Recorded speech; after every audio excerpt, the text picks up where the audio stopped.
Meet the man who changed the world with rubber and died broke. It all started when Charles Goodyear was born in the year 1800 in New Haven, Connecticut.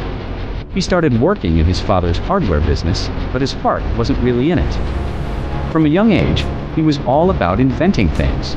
Unfortunately, he was also a bit of a reckless inventor. As they say, the road to success is paved with good intentions and failure. But for Goodyear, it was more like the road to success was just filled with failure. He had multiple business failures and ended up in prison for debt a few times. But through all of this, he never gave up on his dream of making rubber better. See, at the time, rubber was great for some things, but it had a major problem. It would melt in the summer heat and crack in the winter cold. It was basically unusable because you couldn't rely on it. But Goodyear was obsessed with the idea of making rubber stable and weather-resistant. And he was so close to giving up on the idea when he accidentally spilled some sulfur on some rubber and then heated it up. He was trying to recreate the process that had made rubber so weak in the first place, but this time he added sulfur to the mix. What he didn't know was that he had just invented something called vulcanization, which made the rubber stronger, more flexible, and resistant to the elements. You might be wondering why this was such a big deal. Well, before this discovery, rubber was basically useless. It couldn't be used for tires or seals or medical devices or shoes. You couldn't even chew it.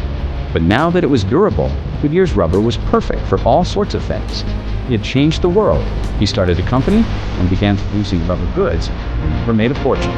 In fact, he died in 1860 in the middle of a recession, owing more than $100,000 in debt, which was a lot of money back then. To put it in perspective, he died believing he had less than $10,000 in his bank account, when in reality, he had around $2 million in today's money. So why are we telling you all this? Because even though he died broke, he left behind a legacy that would last for generations. The Goodyear Tire and Rubber Company is named in his honor long after his death. Charles Goodyear is a reminder that sometimes the people who change the world do end up making a fortune doing it. Sometimes that's okay, because the legacy that we leave behind is what truly matters. If you enjoyed this video, be sure to check out our other content where we bring you the most amazing and inspiring stories from human history. Thanks for watching.